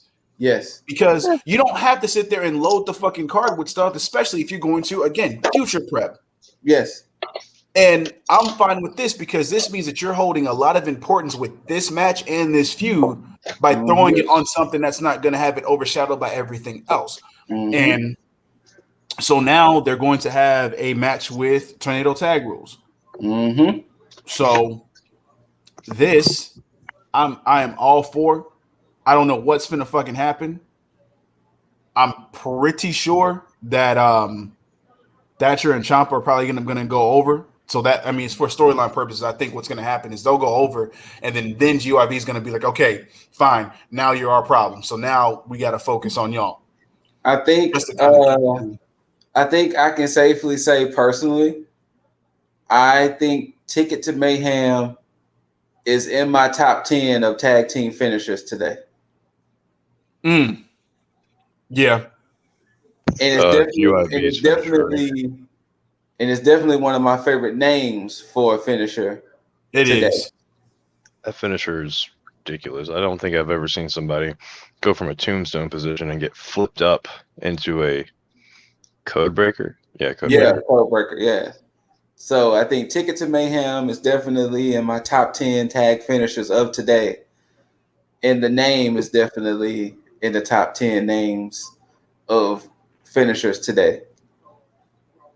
Yeah, I also think NXT is very smart with their tag division because I think with everybody that wins these titles, they make sure that they earn it both on the in ring portion as well as on the fan side because they make it to where it's like you as a fan, whether they are heels or faces, bam, you don't mind the win. You just care for the journey that you took while you were on there. And to even do some cross promotion until any one of y'all can fuck with the bastard in that black arrow. Oh yeah, that thing is a thing of beauty. It is. These are facts. It is. The one thing that could have come close, granted, if he doesn't do it anymore, but when AJ Styles did the spinal tap, yes, that was nice too. But that's only because that shit was fucking beautiful. But he no longer does that shit. But yeah, not too many people fucking with that black arrow right now. No, not at all. But yeah, Sammy does that 6:30, right? 6:30, something like that. Who? Sammy Guevara. Oh, Guevara. Yes. That's the only thing I would say gives that. To me, that movie is aesthetically pleasing to see. Yes. Mm-hmm. But that damn Black Arrow, the fact that I remember when I first watched Neville and I saw him do it, I was like, wait, what the fuck did I just see? like what did my eyes just catch there? Because the way he rotated and spun, it was like, what? But yeah, so for sure, as he was spinning, he was like, what? But... Exactly. It was like, what? Like, I want to know the amount of practice that had to go into something that amazing. Really, that requires a lot of trampoline work. It requires a lot of something. Because the corkscrew rotation of it all is just crazy. But yeah, sorry to harp on Pac for a second. But yeah, Ticket to Mayhem. Oh, harp away. Ended this shit. And I hope Ticket to Mayhem ends Ciampa and Toothless Timmy. So I'm getting tired of y'all fucking with my boys, old man Ciampa and Toothless Timmy. Getting tired of it. The grizzled young veterans, the grizzled young veterans are trying to get these damn tag titles, and y'all keep fucking with them. Stop standing in the way of destiny, Timmy and Ciampa. Let these men be great. Hey, that game wasn't that great. That damn tag team is just it's unexpected pleasure for me. Thatcher and Ciampa is just no, it's great. I'm not even mad at it. At first I was very confused because they're like, I don't know, their MMA fight they had or the pit fight they had. Yeah. But when they got together, I was like, you know what? Some good shit. You know, I'm going to say this, and I don't care if it's a hot take. I think I might like Ciampa and Thatcher more than Ciampa and Johnny. Whoa. That is DIY, sir. I know. True. But for reasons, I do agree. Just from like evolutionary standpoint and with Ciampa being like this grizzled, not to, get off GYV, but to be like this, this tested veteran. There we go. Yeah. Who's kind of gone through it all, and to see like just the dynamic between him and Thatcher, like it's shit that's straight out of a fucking anime when you think about it. Just a dynamic in itself, and it's just like, yeah, two enemies now turned rivals, now turned tag team friends. Exactly. So yeah, but that's it. Now, the the main event match, because there was a segment, obviously, but the main event match, I appreciated more after watching it than I did going into it. Yes. And Yes. that was Ember Moon, obviously, going against Dakota Kai, because I didn't realize, obviously we knew that that Ember was going to go against Raquel at In Your House. In Your but House. I expected this to be a situation where it was going to be Ember having to defeat Dakota Kai to get that opportunity. And that wasn't the case. This was just a straight out match because this match was already established between Raquel and Ember. So this is perfect. And the reason why I appreciated this match more is because of the way that they had Dakota look. Like, Dakota does not look like a lackey. Dakota came in and she brought it to Ember in this match, and she still continued to look strong. Even in defeat, because there really wasn't a loss in this. But yeah, Dakota definitely took it on this one. And again, I'm gonna second it again, is that I just appreciate this because it's the way that NXT books their women. Nobody looks weaker than the other. It's just, hey, it's like rock, paper, scissors. Like, you had your day today, I'm gonna have it another day, or I'm gonna get it here and there. But nobody goes in looking like they just got squashed in a fucking match. Unless they purposely want it to look that way. Correct. So yeah, I don't know if we can come on here and praise NXT's women's division enough, but it's just they keep proving that they have the best women's division in the wrestling world. I will say this. When what's his name on commentary? Not Wade, not Beth, Barrett. but Yeah, the other guy. The other guy. Is it Vic Joseph? Vic Joseph, yeah. Every time Vic Joseph says we have the best women's roster in the world, they right. It sounds pretentious, but he's not lying. NXT does have the best women's roster in the United States for sure. I don't want to say Europe and Japan, but definitely in the United States for sure. Yeah. And that's overall SmackDown, AEW, NWA, whoever. NXT killing it with the women's division. Yeah. I do highly agree. The only reason I say in the world is because I go as an overall as far as like booking and everything, because like they have it down to a fucking science with the way that they book them, because even with things that I don't agree with at a certain point in time, they find a way to bring me around and say, you know what, just be patient. We're going to get there. Like, case in point with Xia Li. Xia Li, I was going back and forth, and now I'm like, okay, you got me. Almost you got me on this one, So I don't even gripe it when I see something that I don't agree with at certain points. I'm just like, you know what? Let me just see where you're going with it, and we'll talk then. Right. But yeah, this match again, Ember Moon and Dakota Kai. I'll say it for y'all, but Dakota though. Yo, but honestly, all women present though. All women. I mean, hey Raquel. I mean, I see you coming there shining with that gold title there. I mean, you know what I'm saying? The aesthetic of what you was wearing with the title, just shining. Just Ember just looking beautiful. Ember showing off some junk. I mean, as plainly as I can put it. But yeah, the better to eclipse you with. Right? All the better to eclipse you with. Indeed. And look, that's a double triple entendre. When for people at home, when you let that marinate, you'll connect the dots. They're gonna be like this and be like, the better to eclipse you with. That damn Jaeger. Nah. But that was that guy. Yeah. Yeah, Raquel was not having it. She was not having it. She wanted to be in the spotlight. This is about her, and she wanted to make sure Ember was not walking out of there looking strong at all.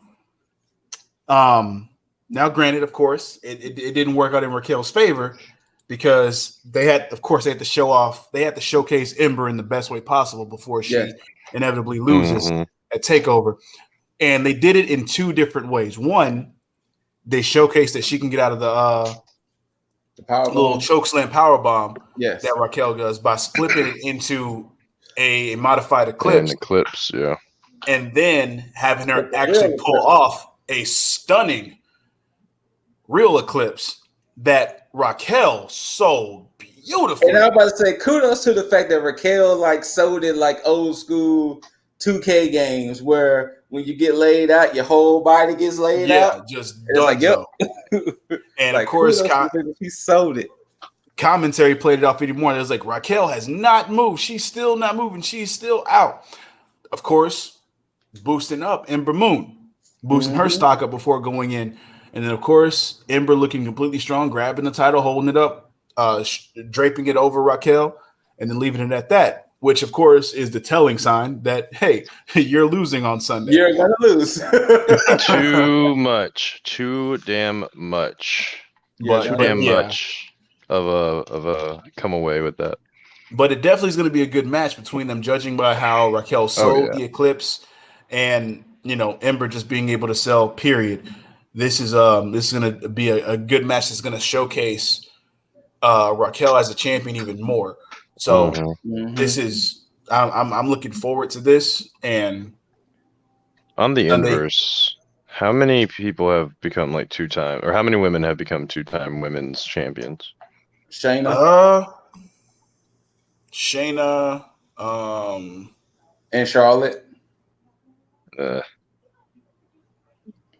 See, now it's tainted. Never mind. Yeah, I think just Shayna and Charlotte. Hold on, we'll see. That's God damn it. God damn Charlotte. Yeah, I think Shayna and Charlotte.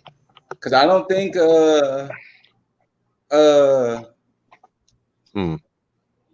why her name just I don't think Kyrie had 2 reigns. So yeah, I think it was just Shayna and Charlotte.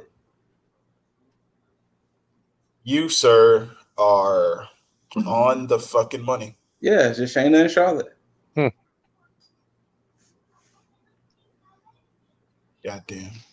And soon to be Ember Moon. No, I'm kidding. Hey, sir. I guess we can go ahead and roll on to the predictions. No, well, we got the last segment. Oh yeah, that Scoop may have to get some shit off. Yeah. The main event segment. I will say this before Scoop just goes completely in on this.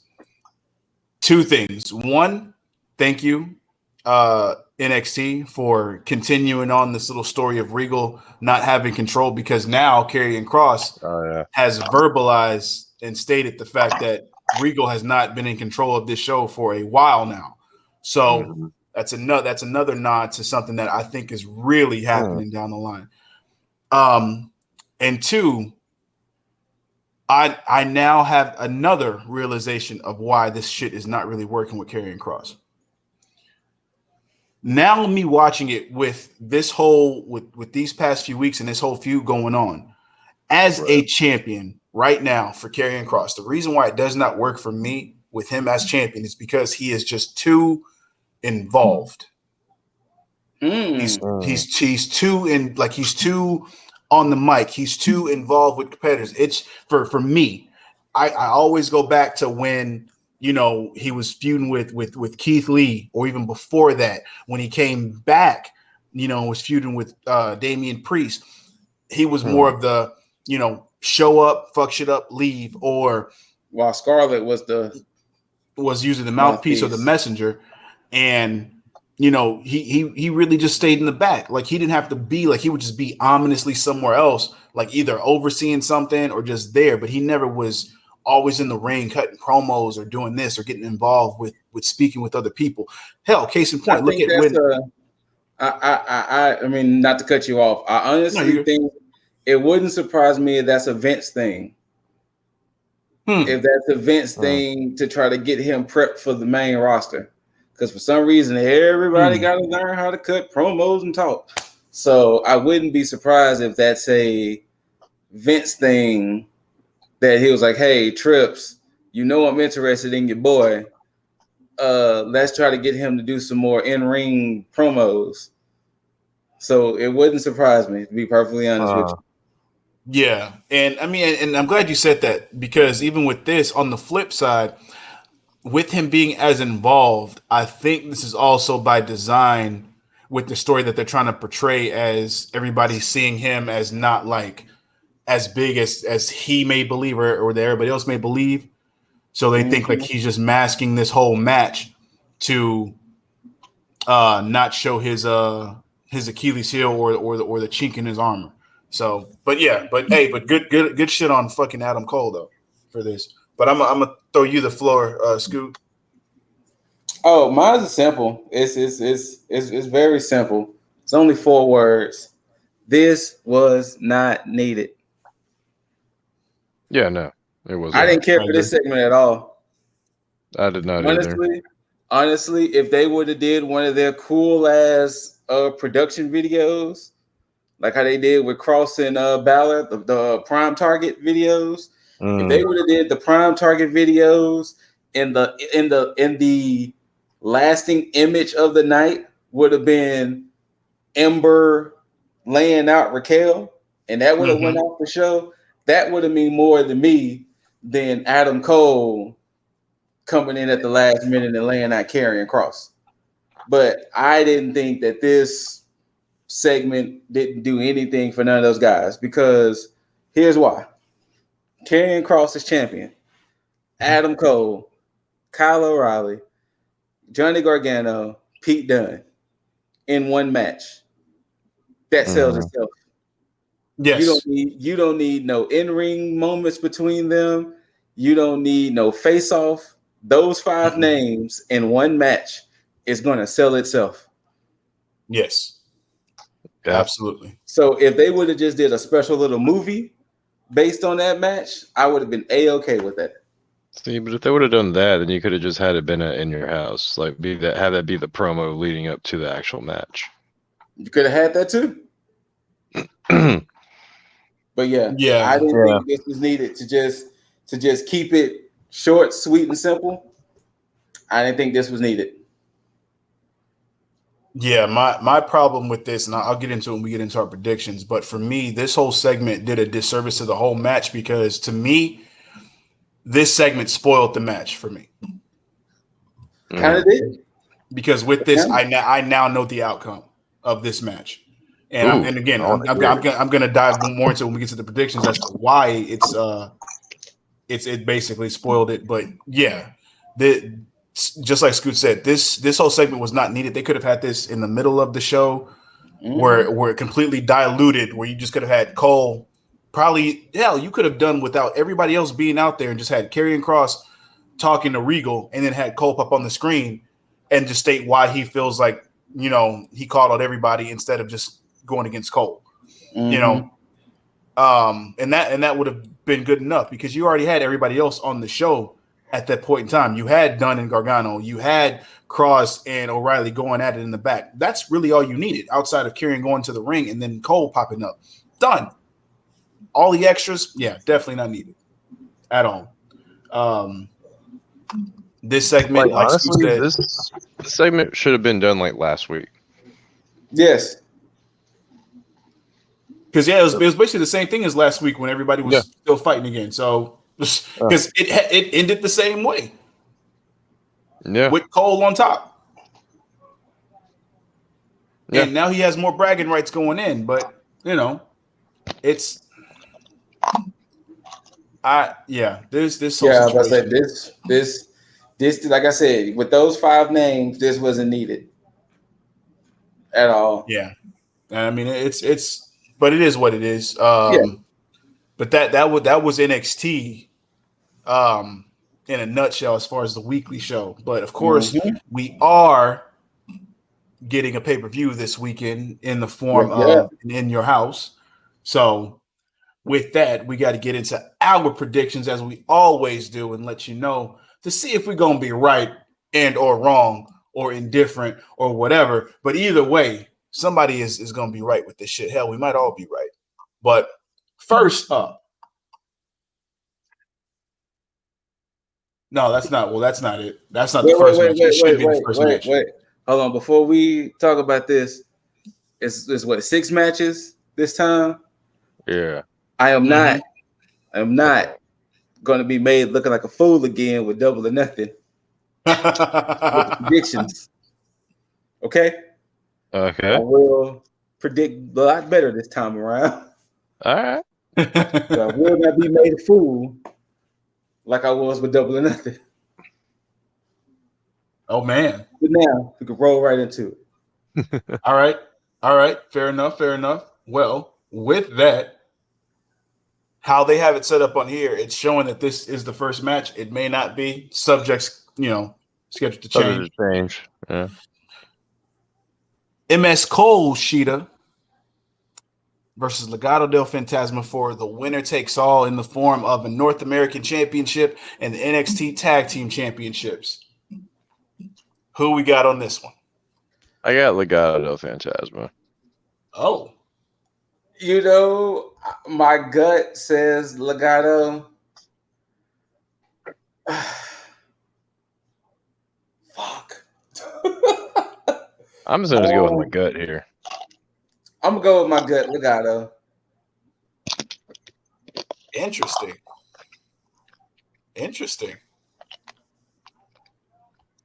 Huh. It's still early with Bronson, so I'm gonna go with MS Cole Shida on this one. Okay. Although I won't be surprised if Legado takes it. But yeah. All right. MS Cole Shida on this one. Who you got on this one, Jaeger? Oh, I said Legado. Oh man, I'm the odd man out. Well, yeah, you're the odd man out. That's fine. Shit happens. It's okay, man. I called the Bucks last time, and I was the odd man out. That's true. And you cashed in on that one. No pun intended. Next up, we got Xia Li and Mercedes Martinez. Xia. That was the easy one. Yeah. The next one, of course, Scoot is all over this one. There's no even asking me about this one. You're right. There's no asking. Scoot has Grimes on this one. Jaeger, who you got? My name. You got Grimes? It's going to the moon. Oh no. You know what? Oh no. Look, Grimesy has had a string of bad luck in these segments. I'm going with LA Knight on this one. Oh no, mother! No.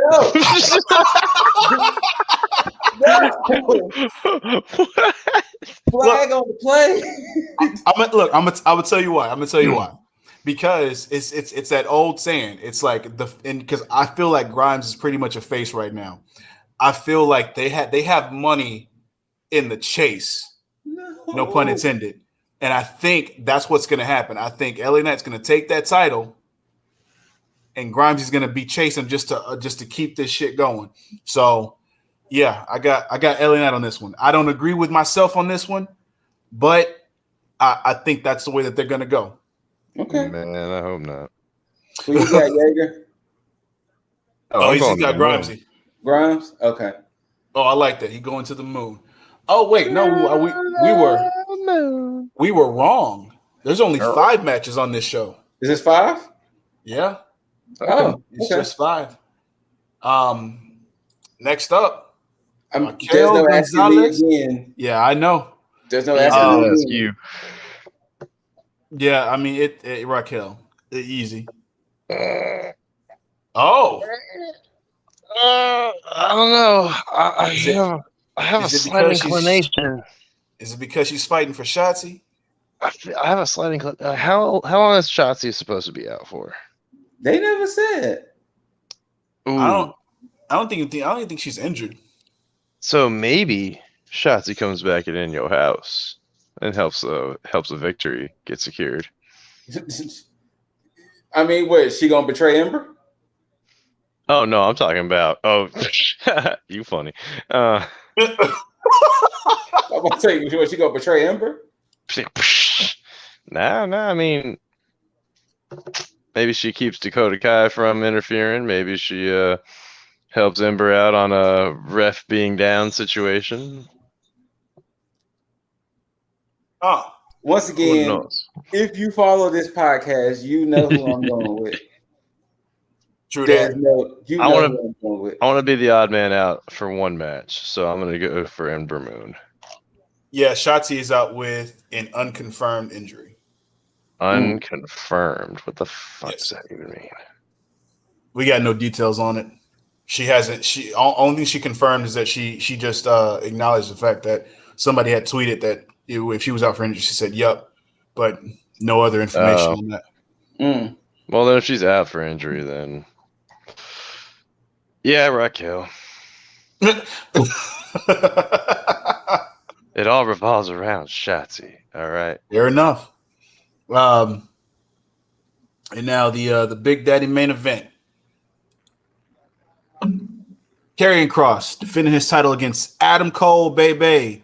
Keep the Bruiserweight done. Cool Cal O'Reilly, Mr. Johnny the Way Wrestling for the NXT Championship. Johnny Takeover on Sunday. Oh, I see. I forgot a nickname, but it makes sense. Johnny Takeover. Johnny Takeover. Okay. So are we gonna just go ahead and say Adam Cole, or what are we doing here? Who you got, Scoot? Only because Adam Cole held the title at the end, they normally never win. They what? Whoever usually holds the belt up never usually wins. That's true. If I'm honest,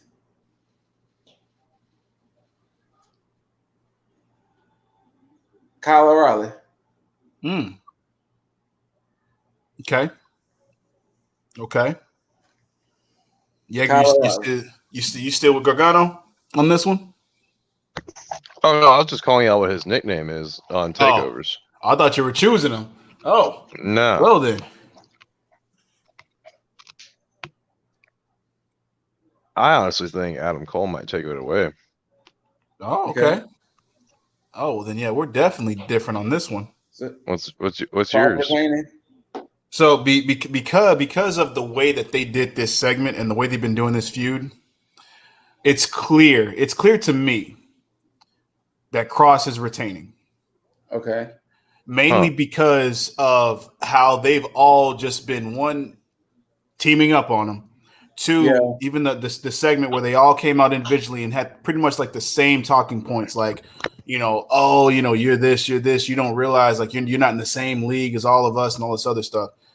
Kross is going to come in and he's going, and I don't know if I agree with how they're going to do this, but I feel he's going to probably dominate this match and it's just going to come to a head and he's going to win. So I can see all these outcomes happening. True. We might all get surprised at who the fuck wins. But it's geared, the way that they're making it seem, it's geared for Cole to take this title off of Kross, though. Oh, definitely. So yeah, Loki, who you got? Cole and O'Reilly. Who you got? All right. Shit. Hi. So I will say this: that definitely we're gonna have, out of 5 matches, there's definitely going to be somebody in the positive, and it's definitely going to be people in the negative. Yep. And I honestly think this match and the Legato and MS Cole Sheeta match is going to be the make or breaks. It's funny. It's the potentially first and last match. I think those two are going to be the Because what you going for Ember, right? Oh no, I was kidding. Like if Shotzi's actually he switched up after he realized Shotzi. Yeah, okay. So if Shotzi's actually out, then yeah, that's gonna be. Oh, okay. It's gonna be Because Raquel. if you was going for Ember, then that would have been a dumb choice. But yikes! Just trying to throw some heaters. All right. Yeah. I mean, I'm just saying, you don't bet against Raquel right now. Not right now. I mean, that's fair. But yeah, I think the 6-man winner take all in the main event is going to be our make or breaks. Yeah, I think so. Now I will say this. Personally, with this match, I really do want Cross to go ahead and lose. Oh, same. Wow, you want him to lose. Only because what he is right now. I agree. I definitely agree. Because I mean, looking at this championship, once we talked about it before, truly looking at this championship picture, without any shenanigans, which of these 4 men could beat him one-on-one?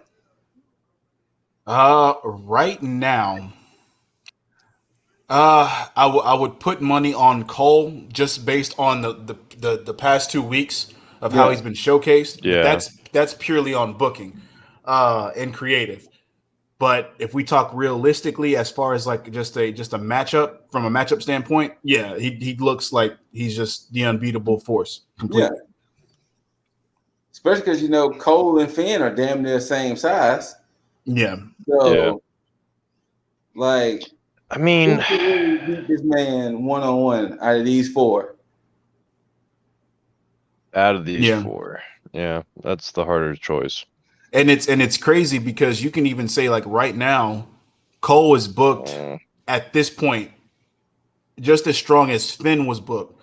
But the thing is with Finn is that one, he has a bigger build on Cole, and his style is way more aggressive. Cole is just way more strategic in the ring when it comes to like his offense. True. But you look at Finn, Finn just has like that switch of intensity that pops on. It's like even from like the whole demon shit, it's like, you can't really count him out in any capacity. So no. But that's why I want Bebe to take it. However, I can definitely see I just feel like they're trying to call up Cross, and if Cole loses, they're definitely going to call him up, I feel. And I can agree with that. But then that leaves, I didn't even think about that. Well, remember, then that leaves. You said Kyle O'Reilly, didn't you? Yeah, I said Kyle. But remember what I said. I think it was last week. I can see the losing 4 get called up. Exactly, you did say that. Yeah, I can see the 4 losers getting called up. The only reason why Johnny might not get called up because of the way. But Pete, I don't know. I don't know in Pete's case, but definitely the losing 4 can get called up. So I can definitely see 3 out of these 5 getting called up. However, Pete Dunne being with Oney Lorcan and Danny Burch, less likely, and least likely Johnny Gargano because he's doing this whole thing with the way. Yeah. So if you want to go by that statistic, then Johnny Gargano might be your most likely to win this belt if he's staying on the show. But for storyline purposes, Adam Cole's looking the strongest out of all of this. Yes. Which is why I'm going with him. Okay. Loki, I'm sorry if that's not something you agree with. Yeah, this is definitely going to be interesting on Sunday. Well then, fuck, out of everything that we've gone over, we got any closing thoughts? Start with you, Scoot. Once again, it's in the namesake, and these 3 men here, are going to take this podcast where we're not going to take it to the pinnacle. We're not going to take it to the scoutical. We're going to take it to the moon. And that's right. Like I told you earlier, and what do we say to the non-believers and to the haters out there? If you don't like that shit, kiss it. My grits. Them grits. Wait, they got salt or sugar in them? They can have whatever flavor they want. They got to kiss them either way. Matter of fact, just give them bland. If you don't believe this podcast is going to the moon, you can kiss my grits. Oof. Yeah, that's my not even seasoned. Not even seasoned. Just give them this week. Not even cooked. Just give them just a spoonful of dry grits before they even get in the grits. No water, no juice, grainy. Damn. You might as well give them a Popeye's biscuit at that point. Nope. I want this shit to be drier than that. Drier than that. Jaeger, you got any closing thoughts? If you don't think we taking this to the moon, we are all the way. Damn right. Well, damn, Scoot just cut a hell of a promo. I can't really touch that. I'm gonna pass it to Lip anyway. Go ahead. Oh, shit. Look, I'm going for Cross on this main event. I just asked this: if you're not bringing him up to the main roster right now, I'm gonna say book him the way that he needs to be booked, as a silent killer. Yeah. Simple as that. Let Scarlett do all that talking. I mean, it's not much that I can really say about NXT that they're not really doing already. I mean, their championship pictures all look fucking amazing. Takeover, they need no help booking their takeovers because it's another one in the books. It's going to be fantastic. So keep doing what you're doing. Yeah. Just do some of the shit better. Some of it. It's a very, very small list of things, but very small list. Like I'm not even mad at a lot of the stuff. True. No. True. Absolutely. But yeah. Of course, you're gonna see us again before this shit when we handle AEW, and we'll get into the ins out of that. Hopefully, AEW is a better show this week, and we can actually come on here and praise it more than we did last week. So, but until you see these handsome faces and hear these milky smooth, almost sweet like honey voices, we're gonna go back to the Fandango thing, not to make it sound all sexual or nothing, but DMD for T.A.G. before we OUT. Oh, yeah. So DMD for T.A.G. Snap. We need that campaign going. It's a month away for the good doctor up there. For the good doctor, ladies, if y'all want that ASMR tag content, we might have to do that for y'all. We'll see. We'll see. Right.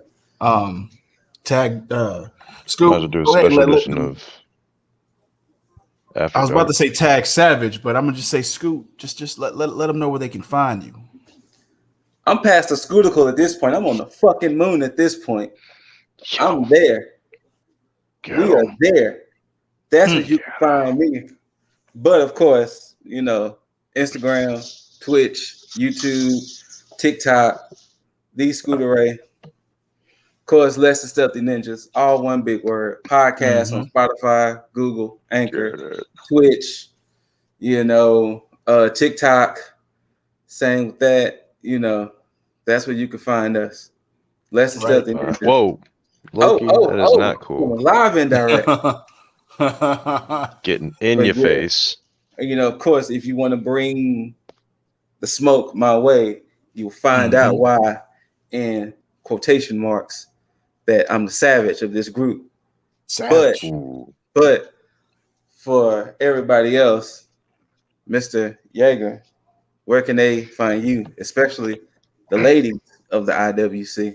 Not to harp too much here on Scoot, but I mean, where else can you find the smoke but at the top? But anyway, ladies, gents, not so much the gents, but ladies, if you really got to hear my voice, because apparently it's that ASMR quality. Name's right down there.